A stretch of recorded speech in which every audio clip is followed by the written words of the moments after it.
dun sa itinaing ni Ambassador sa good gentleman mula sa Pampanga at Tarlac. Di hamak na mas maraming dapat iwasto sa kanilang pakikitungo sa atin, hindi lamang sa karagatan dun sa maraming insidenteng nabanggit na, kundi pati sa paglalarawan, literally and figuratively, sa ating gobyerno at ating bansa kapag nagsusumikap tayong magtahak ng isang independent at interdependent foreign policy, Mr. President. Salamat po sa inyong kasagutan, Mr. President. Alam ko po na si Jay Tariela ay siyang tagapanguna ng Transparency Initiative sa ilalim po ng National Security Council ng ating bansa. Ang Transparency Initiative po, Mr. President, ay yung tinatawag na assertive transparency or measured transparency. Ano po ba ang pagkakaintindi ninyo sa assertive transparency or measured transparency, Mr. President?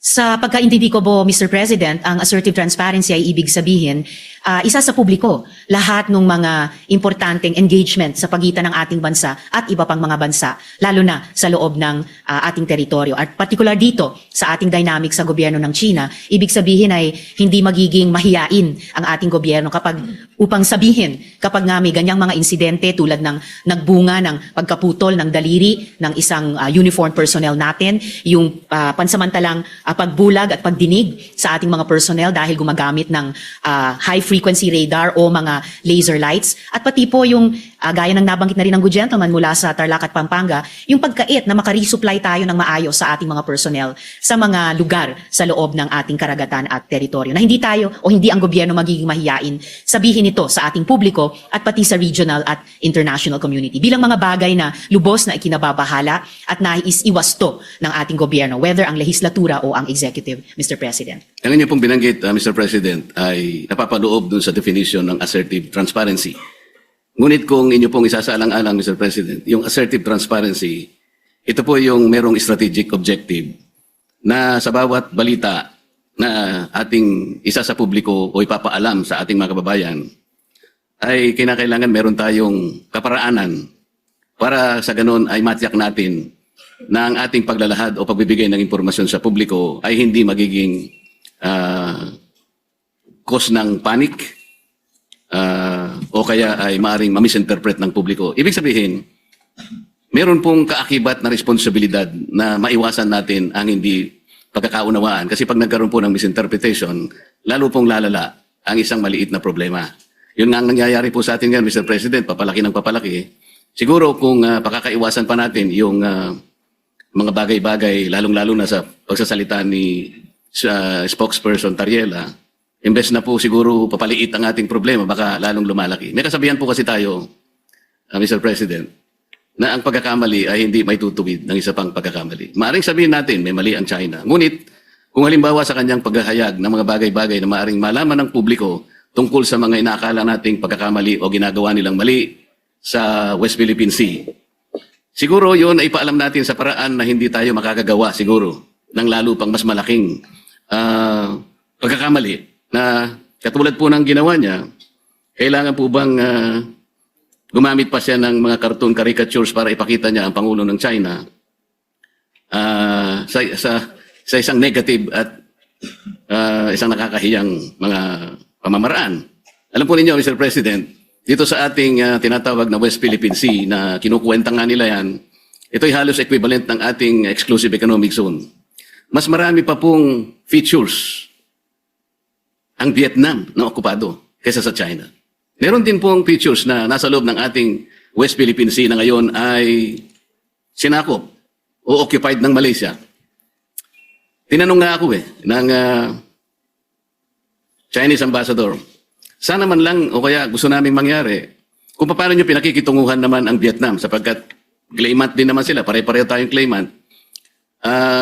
Sana hindi naman yung paraan na parang kami masyado naman kaming kontrabida. Yung Malaysia, nandun din naman. Pag pupunta rin naman yung barko ninyo doon, tinataboy din naman kayo. Totoo naman po yun, Mr. President. So, sa ganito pong mga sitwasyon, kaya ko po naitanong kanina, Mr. President, kung si Ginong Tariela, ang pinaka-spokesperson ng ating bansa, kung pinag-uusapan ay foreign relations. Kasi po, ito po, sa sarili po niyang statement, doon sa kanyang panel discussion organized by Strat-Based ADR Institute, ganito po yung sinasabi nila, Mr. President. Not every event in the West Philippine Sea is openly released to the public.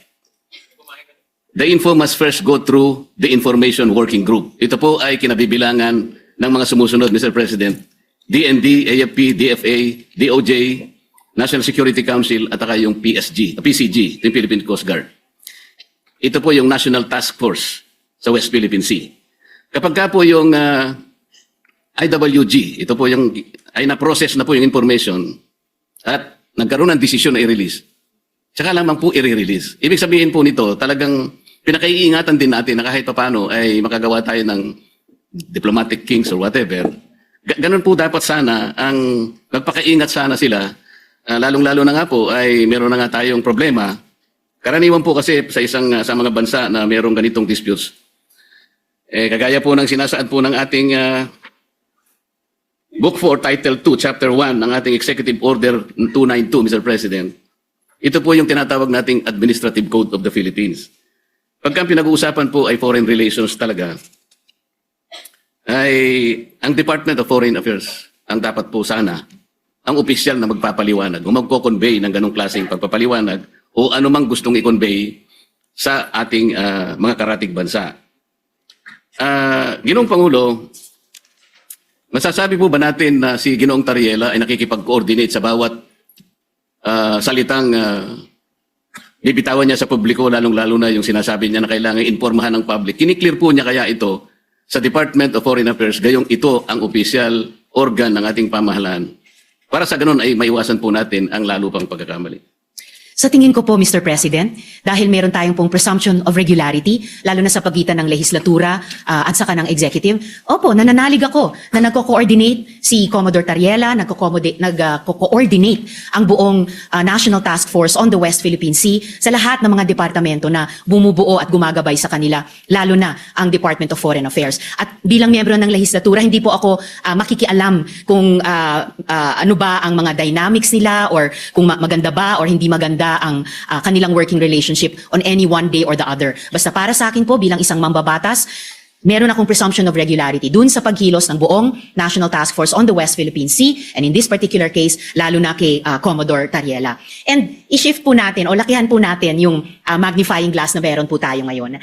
Ang problema po ay hindi kay Commodore Tariela.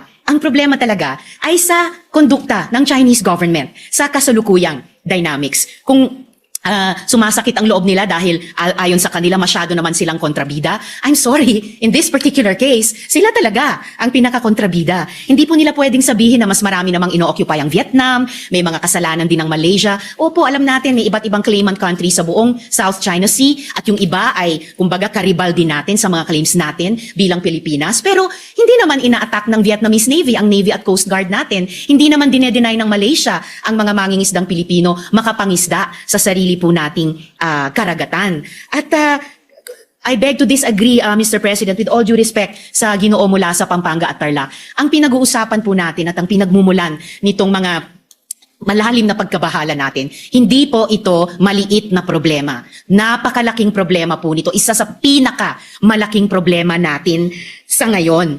At ayaw nating magpanic, ayaw nating mag-misinterpret, pero saan ba nagsisimula ang maaring ikatakot? Saan ba nagsisimula ang hindi lang maaring, kundi nagiging talagang pagmumulan ng hindi pagkakaintindi? Yun po, in largest part, dahil sa kondukta ng Chinese government laban sa atin, lalo na sa karagatan, at ngayon, gaya po ng nabanggit ko kanina, pati na po sa internet, na kumbaga, sila nga ay nagiging problematic sa atin, gusto man natin pareho na lutasin ito, pero bukod sa ginagawa nila sa atin sa ating laot, sa Navy, Coast Guard, mga mangingisda, sa ating buong sambayanan, gusto pa nila patahimikin kapag may mga pinuno ng gobyerno sa executive man o dito po sa legislature na magrereklamo. Ang tawag ko po dyan, Mr. President, sa ugali ng Chinese government, gaslighting.